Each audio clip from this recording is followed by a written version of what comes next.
Jaringan ya? Ya, oke.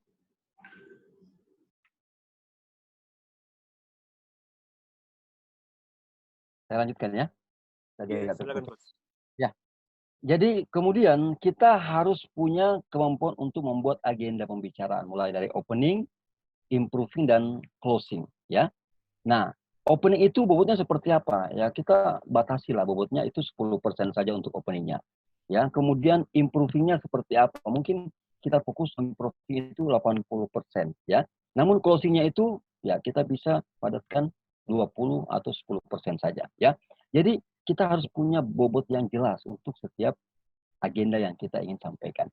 Kemudian sisipkan humor atau cerita ilustrasi tentang apa yang kita ingin sampaikan. Karena itu mungkin akan membantu audiens untuk tidak bosan dan tidak mengantuk. Ya, jadi mungkin pengalaman pribadi bahwa saya menyampaikan ini karena ini berdasarkan pengalaman saya membawakan public speaking karena saya kurang lebih 20 tahun di dunia public speaking.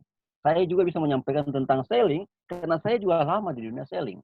Ya, bahkan sampai hari ini masih juga selling gitu ya. Karena memang seumur hidup sebenarnya everybody is selling ya. Bahwa setiap orang itu pasti melakukan penjualan gitu.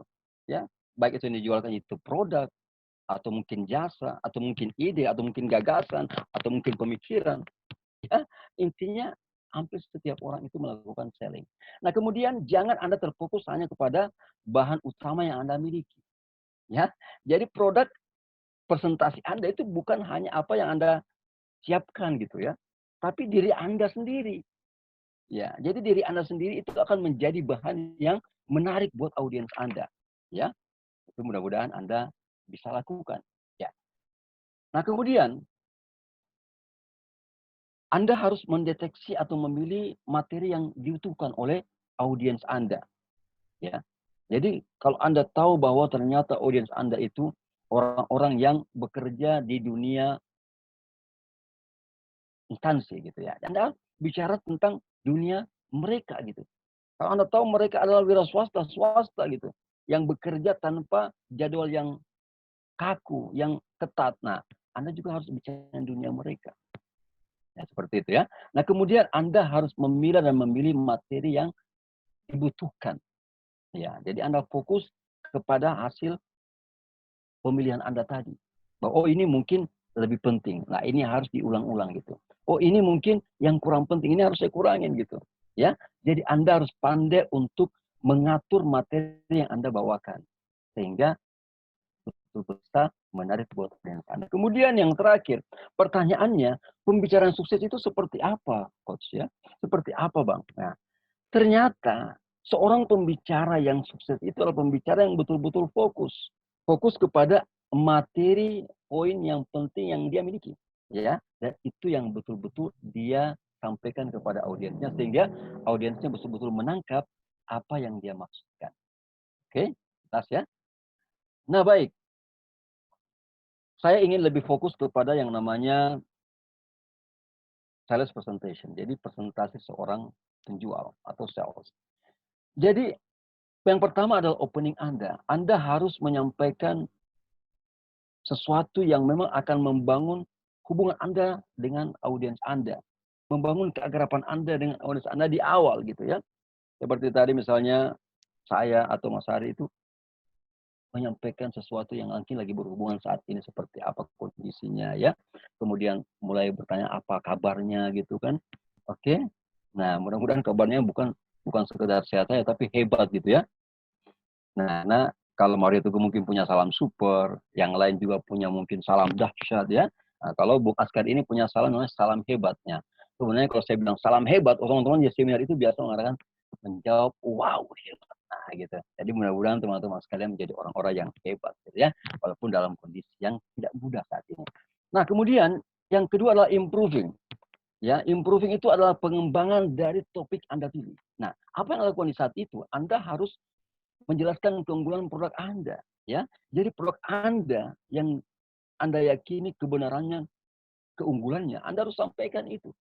Tentunya bukan dengan cara yang membosankan, tapi tentunya dengan cara yang menarik, ya. Sehingga orang betul-betul tertarik seperti apa loh produk Anda yang Anda miliki gitu. Seperti apa keunggulannya gitu. apa kelebihannya dibandingkan produk yang lain gitu ya. Sehingga dengan cara yang Anda gunakan, Anda lakukan, orang meyakini bahwa produk Anda memang betul-betul unggul. Misalnya Anda salah seorang sales dari Iltisam. Nah, Iltisam Property gitu ya. Orang harus yakin dong bahwa produk properti dari Iltisam ini merupakan produk unggulan yang lebih dan lebih bagus daripada produk yang lain. Ya, supaya orang tidak melirik yang lain dong, melirik Iltisam. Nah, gitu ya. Oke. Nah, mungkin Anda bisa pakai juga cara hypnoselling di dalamnya. Banyak cara yang bisa Anda lakukan di dalam improving itu. Salah satunya Anda mungkin memakai juga storytelling gitu ya. Jadi orang yang senang itu bukan hanya dijelasin fungsi dan manfaatnya, tapi orang mau dengar ceritanya Anda gitu. Wah, kalau saya ke tempat saya itu, ke lokasi saya itu, wah adem banget gitu. Senang banget rasanya melihat pemandangan, melihat wah gitu ya. Jadi orang akan dibawa di dalam suasana yang Anda ciptakan. Sehingga orang menikmati apa yang Anda sampaikan. Ketika orang menikmati apa yang Anda sampaikan, maka orang akan tertarik dengan keunggulan yang Anda tawarkan. Seperti itu ya. Kemudian kita akan lanjut kepada closing. Nah di closing ini juga akan saya jelaskan lebih jauh nanti sedikit di ujung ya, bahwa Anda harus menciptakan penjualan lewat apa yang Anda sampaikan sebelumnya. Ya, bagaimana caranya? Anda harus mengemas kembali, ya. Anda harus mengemas kembali apa yang telah Anda sampaikan di improving tadi, bahwa ternyata keunggulan-keunggulan Anda sampaikan tadi memang akan membawa keuntungan buat audiens yang mendengarkan Anda. Dan mereka tidak rugi membuang waktunya, membuang tenaganya, bahkan mungkin akan mengeluarkan uangnya untuk Anda. Ya, karena closing Anda lakukan itu menyentuh perasaan dia, ya, membangkitkan pikiran dia. Dia merasa untung. Nah, yang paling itu, kalau orang sudah merasa win, ya, merasa menang, maka dia akan ambil kesempatan itu. Tapi kalau dia merasa rugi, wah, saya dirugikan dong kayaknya ya. Saya tidak akan ambil, saya tidak akan beli. Tapi kalau dengan closing yang Anda lakukan dengan bagus, Anda akan mendapatkan penjualan di ujung daripada presentasi Anda. Oke? Jadi 3 bagian ini Anda harus mainkan. Anda harus kuasai, Anda harus lakukan dengan sebaik mungkin ya. Oke? Nah, seperti itu materi yang harus Anda sampaikan ke audiens Anda. Baik ya?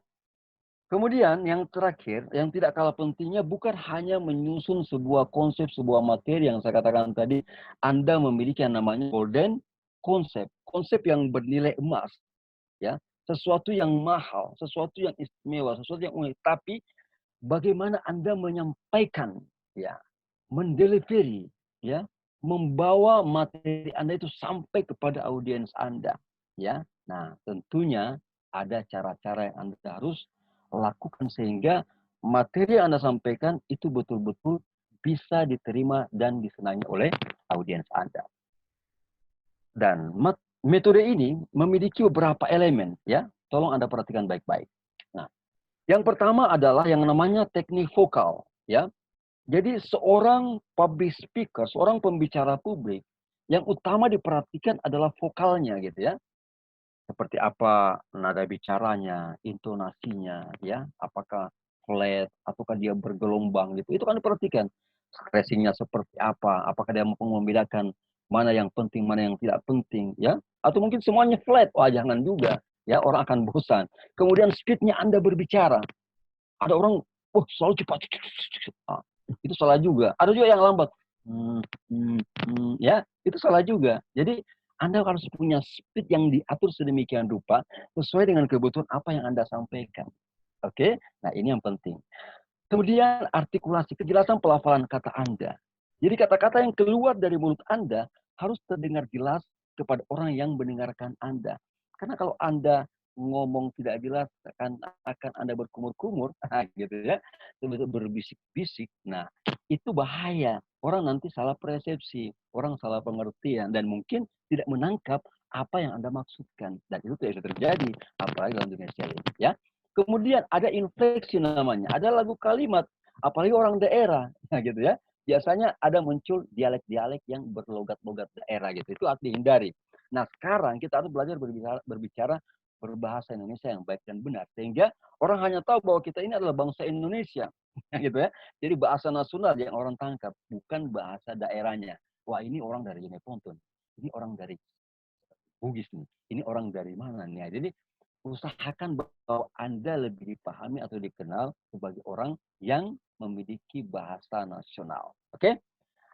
Baik, kemudian ada yang namanya eye contact ya. Jadi Anda harus punya kontak mata dengan audiens Anda. Apalagi misalnya kalau langsung berhadapan langsung. Kalau seperti ini mungkin tidak seperti itu ya.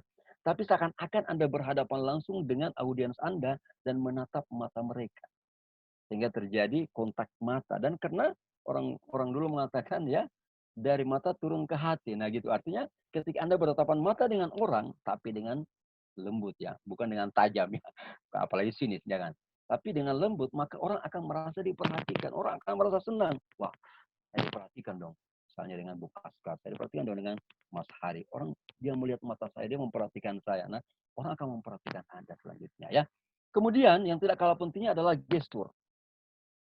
Gestur ini Anda harus perhatikan ketika Anda tampil. Ya, ketika Anda berbicara kepada orang lain, maka orang akan memperhatikan gerakan tubuh Anda. Ya, jangan Anda berbicara, ya berbicara aja, tapi tidak ditambah dan tidak diperkuat oleh gerakan tubuh yang Anda miliki. Dan itu harusnya bersifat alami, spontan, dan wajar. Anda harus melakukan gerakan-gerakan yang tidak membuat orang semakin ragu. Misalnya, Anda mempermainkan mic, Anda meremas-remas jari. Walaupun sekarang orang memang harus lagi cuci tangan ya, tapi jangan gerakan itu Anda pakai. Ya gitu. Kemudian jangan garuk-garuk kepala gitu ya. Nah itu membuat Anda mungkin lagi mikir apa nih yang mau dibilangnya. Tapi Anda harus memperlihatkan gaya yang seperti misalnya punggung Anda tegak gitu ya. Dagu Anda agak naik gitu ya. Pandang Anda begitu mantap ke depan ya. Melihat audiens itu dengan senyuman gitu, bukan dengan ketakutan ya. Jadi dengan gerakan-gerakan gestur tubuh dan yang Anda perlihatkan, body language Anda, bahasa tubuh Anda, itu orang semakin yakin bahwa Anda menyampaikan sesuatu yang meyakinkan, bukan sesuatu yang meragukan buat mereka. Tentunya dengan cara itu, maka penyampaian Anda akan cepat dan gampang diterima oleh audiens. Oke? Ini adalah 3 sesuatu yang wajib Anda miliki sehingga penyampaian Anda betul-betul mengena ya. Teknik vokal, eye contact, dan gesture ya. Oke, kemudian ada 3 lagi hal yang lain yang Anda harus perhatikan. Ini merupakan sebuah hasil riset dari Profesor Albert Mahrabian ya. Jadi ada 3 V. Nah, gitu ya. Jadi V yang pertama adalah visual. Apa yang terlihat dari Anda? Mulai dari ujung rambut sampai ujung kaki Anda gitu ya. Setiap gerakan yang Anda perlihatkan kepada orang lain ketika Anda menyampaikan sesuatu, itu akan menjadikan suatu perhatian buat mereka. Dan efeknya ternyata paling besar. Setengah bahkan lebih. 55% bobotnya ya. Termasuk vokal. Nah, apa yang Anda sampaikan kepada orang dengan bentuk suara Anda. Suara Anda ini sangat menentukan gitu ya. Bahkan ada orang yang memang tipenya hanya mendengar gitu. Jadi kadang dia merem, dia cuma dengar apa yang Anda sampaikan, kemudian dia serap. Nah, dan ini harus Anda jaga. Karena bobotnya adalah 38%. Cukup besar. Sehingga membuat orang bisa yakin dan bisa menangkap apa yang Anda sampaikan. Dan ternyata verbal, yang terkadang orang bilang, wah ini harus penting Pak. Kira-kira apa yang saya mau sampaikan Pak. Ternyata bobotnya hanya 7%. Kenapa hanya 7%? Karena kata-kata yang Anda sampaikan sebenarnya harusnya dipilah dan dipilih. Dideteksi yang betul-betul dibutuhkan oleh audiens Anda. Tidak perlu banyak, karena juga pasti akan bisa membingungkan orang lain. Tapi dengan kata-kata yang tertata, yang teratur, yang sistematik, yang terjaga, maka orang akan menangkap apa yang Anda maksudkan. Oke, mudah-mudahan Anda mampu melihat ini dan Anda memainkan visual, vokal, dan verbal ini. Sebenarnya lebih jauh saya bahas dalam training-training yang saya lakukan, bahkan coaching yang saya lakukan. Terutama mereka yang memiliki posisi-posisi yang menentukan. Ya. Karena terkadang kalau dia sudah punya posisi yang menentukan, terkadang hal ini karena tidak diperhatikan. Padahal ini yang harus dimainkan. Ya, jangan katakan saya kan sudah punya otoritas, saya sudah punya jabatan, saya sudah punya pangkat. Ngapain juga saya pikir-pikir apa itu vokal, apa itu visual ya. Tapi tidak seperti itu. Ternyata audiens publik itu akan menilai seperti itu. Dan ini adalah permintaan dan jawaban yang harus Anda berikan kepada audiens ya. Oke. Ya, mungkin saya agak kurangi suaranya ini ya.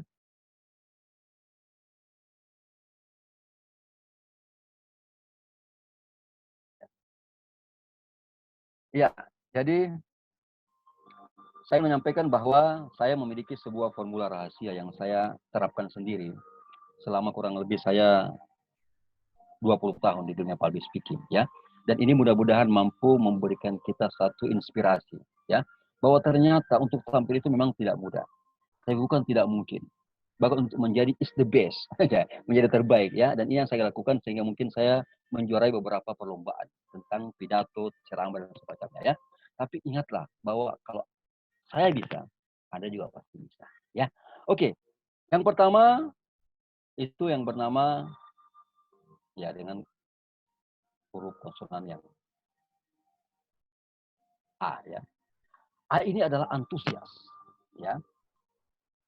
Nah, mungkin gambar ini jelas ya siapa dia. Nah, itu adalah Bung Karno. Nah, seorang yang tampil itu harus punya antusias ya. Tanpa antusias yang tinggi, maka jangan Anda harapkan orang akan memperhatikan Anda. Apalagi seperti siang seperti ini, ya. Apalagi bulan puasa seperti ini, ya. Antusias Anda seperti yang dilakukan oleh Bung Karno itu membakar manusia Indonesia dari Sabang sampai Merauke, dari Miangas hingga Pulau Rote. Dengan apa antusias mereka? Antusias mereka terbangkitkan oleh antusias Bung Karno. Dan kalau Anda mampu membangkitkan antusiasme orang dengan antusias Anda miliki, maka Anda akan memenangkan yang namanya public speaking itu. Ya, dalam selling, siapa yang antusias, maka dia akan merebut perhatian audiensnya. Dan siapa yang tidak antusias, maka dia akan ditinggalkan oleh audiensnya dan mungkin tidak akan berujung dengan closing. Oke, mudah-mudahan Anda paham seperti itu. Ini kunci yang pertama, harus antusias. Antusias Anda akan membawa kepada efek yang luar biasa. Kemudian yang kedua, S. Anda harus menciptakan sensasi. Ya, mungkin Anda bisa lihat gambar ini, ada yang kenal, ada yang tidak. Dia adalah merupakan seorang mantan pencuci kloset. Ya, atau katakanlah hanya sebagai pembantu. Tapi sekarang dia ternyata sudah menjadi seorang pembicara termahal di dunia yang bernama Anthony Robbins. Ya, seorang motivator, bahkan maha guru dari banyak motivator. Termasuk Tunis yang Waringin itu adalah muridnya.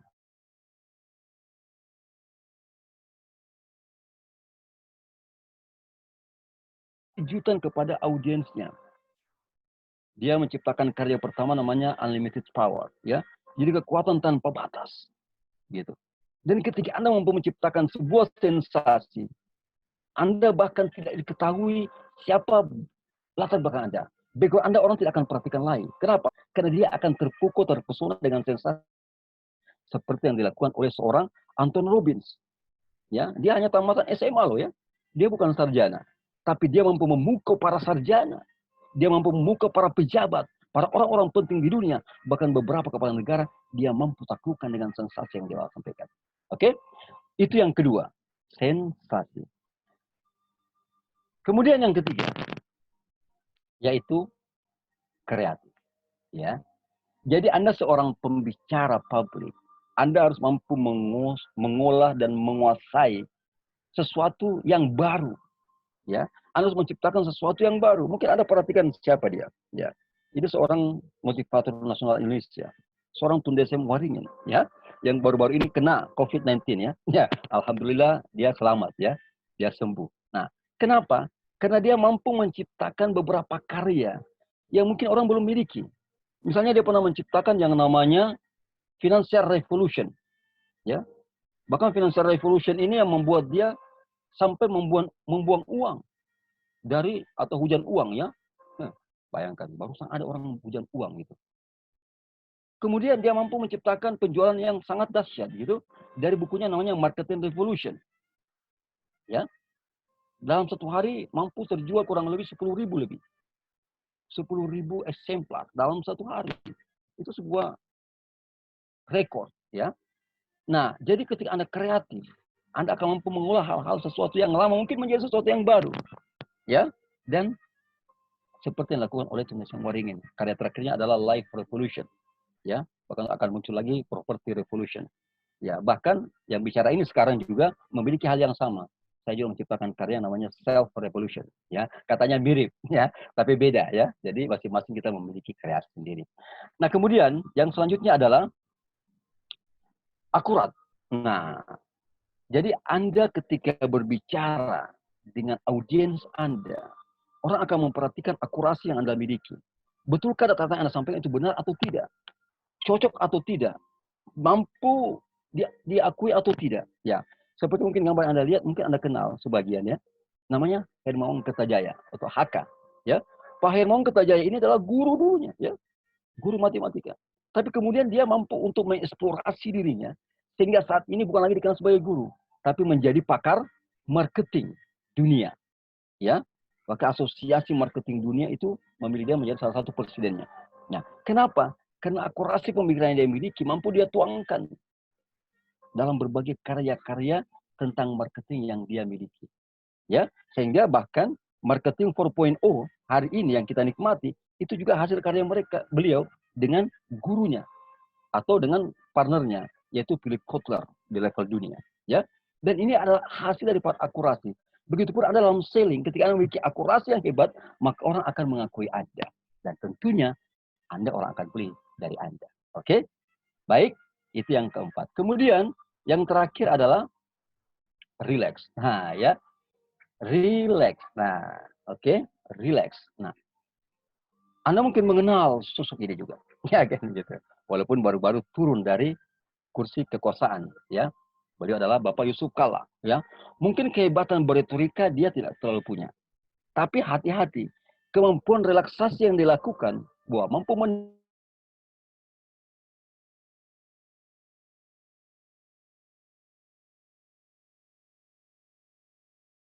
yang dia miliki, dengan ketenangan yang dia punyai, dia mampu meredam berbagai gejolak-gejolak yang ada di Indonesia. Beliau turun langsung menghadapinya, ya. Dan itu Anda harus miliki sebagai seorang pembicara. Seorang pembicara publik, ketika tampil, maka dia harus relax. Dia harus nyaman dan orang akan menikmati itu. Ya, dan apa yang Anda sampaikan betul-betul akan sampai kepada mereka. Ya. Baik, dan itulah semua tips-tips yang saya miliki dan saya lakukan selama kurang lebih 20 tahun ini. Antusias, sensasi, kreatif, akurat, dan rileks. Disingkat dengan ASKAR. Dan itu akan membantu Anda untuk bisa menjadi the number one. Insya Allah, ya. Apapun posisi Anda, kegiatan Anda bisa menjadi number one, nomor satu. Ya, kalau Anda memiliki kelimanya itu. Ya, termasuk dalam dunia selling. Ya. Mungkin sebagai tambahan, Saudara Hari, sebelum kita mungkin masuk ke tanya jawab, ya, saya ingin menambahkan bahwa closing in selling itu seperti apa. Tentunya, terkadang orang melakukan kesalahan, kegagalan, tapi jangan ragu. Anda akan suatu hari menjadi sukses. Anda akan berhasil, ya. Mungkin Anda tidak mampu melakukan penjualan hari ini, mungkin hari-hari berikutnya. Dan kemudian, Anda harus tahu bahwa ternyata closing is simple, ya. Closing itu sederhana, ya. Anda bisa lihat mungkin gambar yang ada di samping situ. Ini yang pernah saya undang juga di Clarion, sekarang jadi Claro, ya. Ya, ini namanya Bung Chandra. Bung Chandra. Bung Chandra saya undang itu kurang lebih tahun 2011, ya. Ya, saya undang beliau untuk tampil di Makassar. Nah, dia menyampaikan bahwa closing itu sederhana, Pak Askar, ya, Bung Askar. Anda harus tahu tekniknya seperti apa, dan itu sederhana. Anda jangan pernah menganggap proses itu berat atau sulit, ya. Ternyata rumus closing-nya sederhana, seperti ini, ya. Jadi Anda harus tahu pengetahuan tentang kebutuhan pelanggan Anda. Kalau Anda tahu kebutuhan pelanggan Anda dengan jelas, dengan konkret, ya, dengan cermat, Anda sudah punya modal setengah daripada itu. Kemudian yang kedua, Anda harus tahu pengetahuan tentang keunggulan produk Anda. Ya, jadi kalau Anda memiliki kemampuan dan pengetahuan tentang keunggulan produk layanan Anda, maka Anda sudah memiliki 50%-nya lagi. Tambahkan saja. Ya, makanya rata-rata orang yang closing dalam sales, dalam penjualan, adalah orang yang memiliki pengetahuan ini. Dia tahu apa kebutuhan pelanggannya, dan dia tahu apa keunggulan produknya. Maka pasti bisa dipastikan dia akan memiliki kemampuan untuk closing yang lebih besar daripada mereka yang tidak tahu.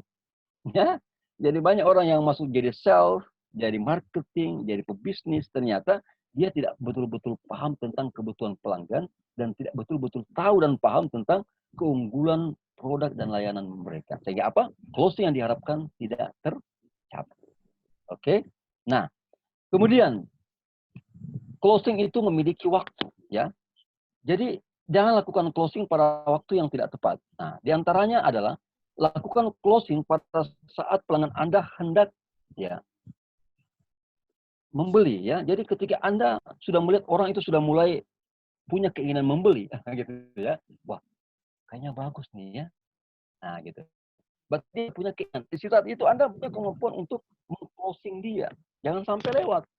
Kemudian ketika Anda sudah berhasil mengatur untuk keberatan mereka, handling objection, ya. Anda mampu mengatasi penolakan keberatan mereka. Maka itu kesempatannya bagus untuk closing loh ya. Gitu. Jangan Anda lewatkan itu. Kemudian pada saat bisa meyakinkan mereka, Anda berhasil meyakinkan mereka. Anda closing saat itu. Ya, jangan sampai mereka berubah lagi. Karena manusia itu memang wajar untuk bisa berubah. Tapi ketika Anda melihat momentum itu, gunakan momentum itu untuk closing. Ya, jadi closing time. Kemudian ada yang namanya closing dengan rekomendasi. Jadi pada saat sudah kelihatan di ujung presentasi Anda bisa menyampaikan dalam bentuk rekomendasi. Misalnya, saya rekomendasikan untuk Bapak atau Ibu jika ingin memilih atau bisnis investasi yang lebih baik, Bapak Ibu bisa memilih produk ini. Saya rekomendasikan produk ini untuk Bapak dan Ibu karena sangat cocok dengan keinginan Bapak. Padahal Anda penjualnya, kan gitu. Sebenarnya rekomendasi itu dari orang lain seharusnya ya, tapi ini Anda bisa gunakan sendiri. Jadi seakan-akan Anda semakin meyakinkan orang untuk bisa membeli produk Anda. Oke? Kemudian yang kedua. Nah, Bapak ya, Anda bisa menggunakan yang namanya closing dengan keterbatasan. Ya, jadi kalau misalnya Anda menawarkan sebuah diskon atau sebuah promo, maka Anda bisa mengatakan, Bapak Ibu beruntung sekali. Kami sedang promosi diskon 10% jika Bapak Ibu membeli hari ini. Karena promo ini hanya berlaku untuk hari ini saja. Nah, artinya untuk besok lain lagi. Ya, bisa saja mungkin besok tinggal 5%. Ya gitu. Atau mungkin sama sekali tidak ada diskon ya. Jadi keterbatasan ini yang disampaikan dengan nada yang menarik bagi orang, dia akan sangat tertarik dengan penawaran Anda. Oke. Nah, kemudian closing dengan dua pilihan. Nah, terkadang orang mungkin tidak akan memilih atau mau dengan produk Anda, tapi dengan Anda memberikan suatu pilihan, maka orang akan memilih di antaranya, gitu ya. Baik Pak atau Ibu, mau yang hitam atau yang putih misalnya. Mau yang tipe 45 atau yang tipe 90, gitu misalnya. Jadi orang akan mampu untuk mulai berpikir, harus pilih dong ya. Kemudian, baik Pak atau Ibu, mau bayar kredit atau cash. Nah, gitu kan. Jadi ini pilihan yang terkadang orang sulit untuk memilih di antara yang lain, ya. Karena sudah muncul pilihan. Nah, kemudian ada juga, ada mungkin barang yang harus dikirim ya. Bapak Ibu mau saya kirim hari ini atau besok. Nah, memberikan satu pilihan kepada orang, membuat otak seseorang itu harus memilih di antara keduanya. Dan sulit dia untuk tidak memilih di antaranya. Ya, kalau Anda mampu memberikan satu keyakinan buat mereka dengan cara yang tepat. Misalnya dalam ekspresi Anda, dalam vokal Anda berikan, ya, seperti itu. Nah, kemudian closing dengan ajakan, ya. Closing dengan ajakan tentunya Anda bisa memberikan satu ajakan langsung kepada orang lain, tapi dengan nada yang bagus, dengan nada yang tidak tinggi, ya. Jadi misalnya, kapan saya bisa buatkan kontraknya Pak? Nah, gitu ya. Misalnya. Atau misalnya kartu apa yang Anda inginkan, misalnya Anda jual kartu misalnya ya. Atau mungkin berapa banyak yang Anda butuhkan misalnya ya. Jadi bahasa yang Anda keluarkan itu bahasa ajakan yang membuat orang tertarik dengan apa yang Anda ingin closing ya. Tentunya dengan menggunakan vokal, mimik, ekspresi yang tepat ya. Oke, kemudian yang terakhir, ada bisa dengan cara closing dengan memborbardir orang dengan kata ya. Ya. Karena suatu kebiasaan atau penelitian mengatakan bahwa tiap kali orang mengatakan ya, maka ya selanjutnya akan terbuka. Ya gitu. Apakah Anda ingin bebas secara keuangan? Ya. Apakah Anda tertarik dengan hasil yang luar biasa besar? Yang lebih besar? Iya. Apakah Anda butuh liburan yang berkualitas? Iya.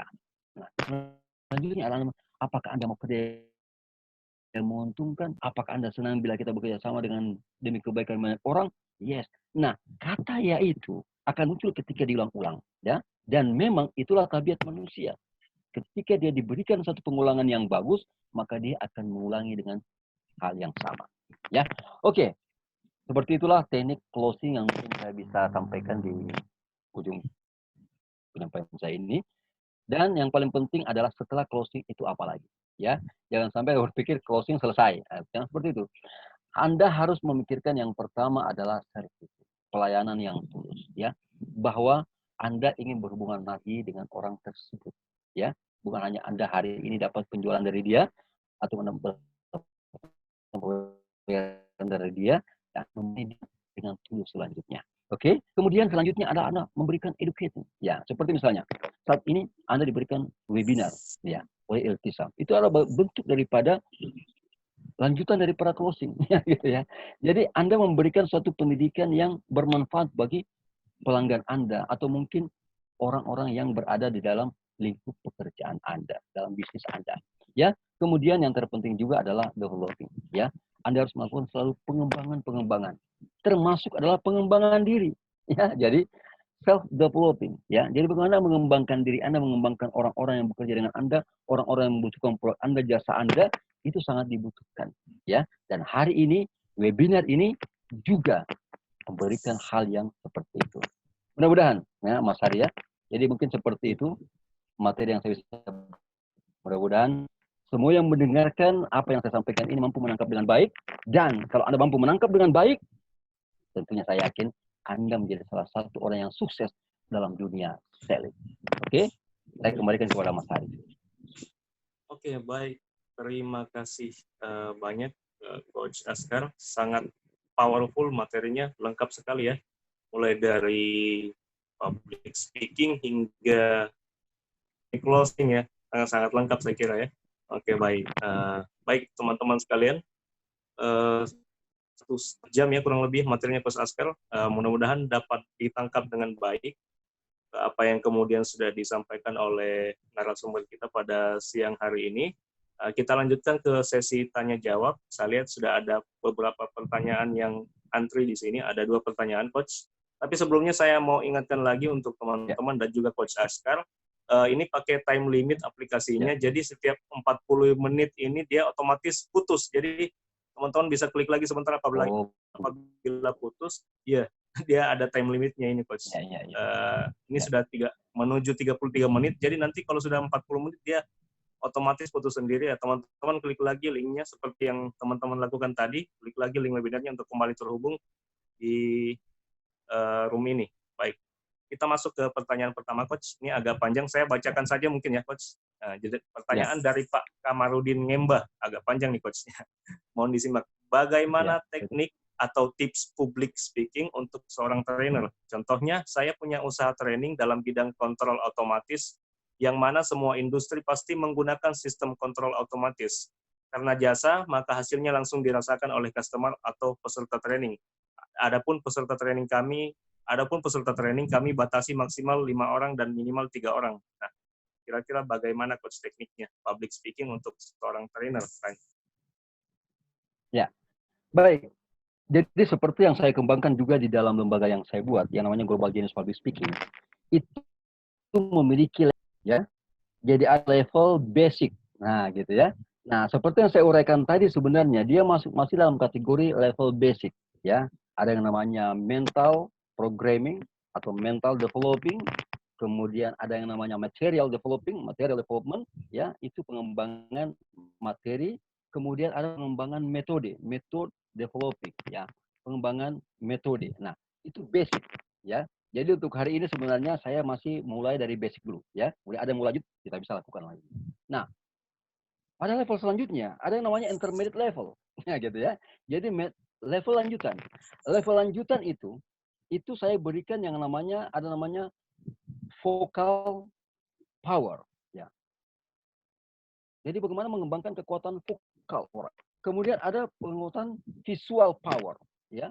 Jadi kekuatan visual orang itu harus dikembangkan lebih jauh lagi. Ya, termasuk juga yang namanya verbal power, kekuatan kata-kata.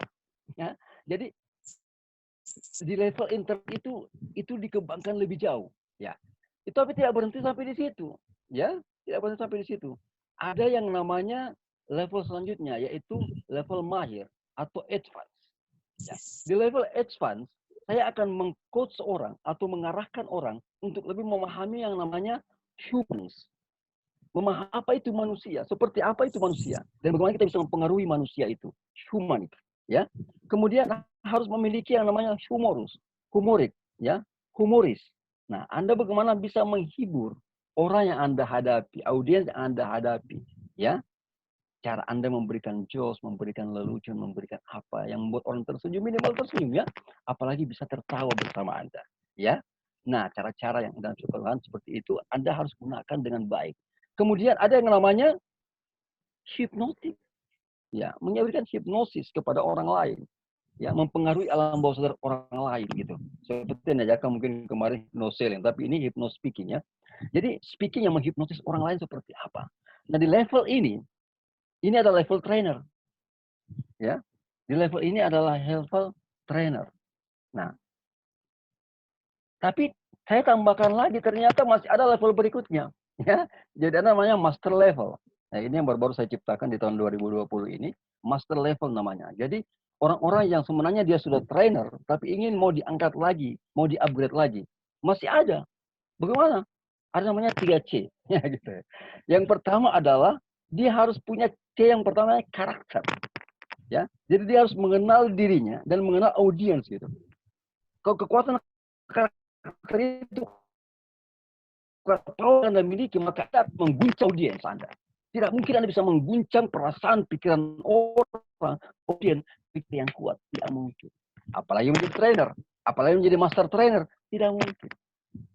Kemudian, bukan karakter, tapi Anda harus memiliki kemampuan untuk men-challenge, gitu, menantang. Kalau Anda jadi trainer, berarti Anda memiliki level yang mampu menghadapi tantangan. Anda harus bisa memberikan solusi, memberikan public solving kepada orang, ya. Dan Anda harus di-challenge gitu, harus Anda tantang gitu. Oke? Challenging. Kemudian yang terpenting adalah Anda harus memberikan change. Perubahan. Perubahan apa yang bisa Anda berikan kepada audiens Anda, orang yang Anda coaching, orang yang Anda training, orang yang Anda seminarkan. Itu harus kelihatan. Kalau orang bisa berubah dari apa yang Anda sampaikan, maka tentunya berarti Anda memiliki kualifikasi level yang sesuai. Apakah trainer atau master trainer. Seperti itu. Jadi, keempat level ini menggambarkan bagaimana orang untuk bisa menjadi trainer. Memang tidak mudah, tapi melalui proses yang ada seperti itu. Dan saya bersyukur beberapa alumni saya sudah menjadi trainer-trainer yang handal juga di bidangnya. Ya, oke. Mudah-mudahan seperti itu, Saudara Arif. Baik. Oke, baik. Kita lanjut ke pertanyaan berikutnya. Ya. Ini sudah mau putus sepertinya koneksinya, tapi saya bacakan saja dulu. Pertanyaan selanjutnya datang dari Bu Risna Bambang. Nah, Bismillah, bagaimana menghubungkan public speaking ini dengan selling by online di masa sekarang ini, Coach? Seperti itu pertanyaannya, Coach. Oh ya.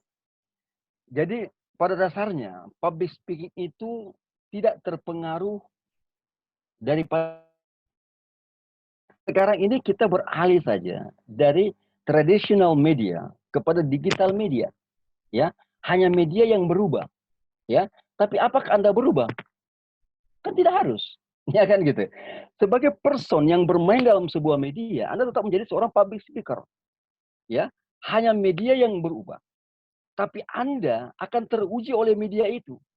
Apakah di media yang tradisional, media yang konvensional, Anda bisa hebat, juga bisa hebat di media digital. Media yang non-konvensional ini. Dilihat dari power yang Anda bawakan gitu. Jangan sampai ketika Anda berada di media yang konvensional, ya, yang bertatap muka, Anda jago, ya kan? Tapi ketika Anda berada di media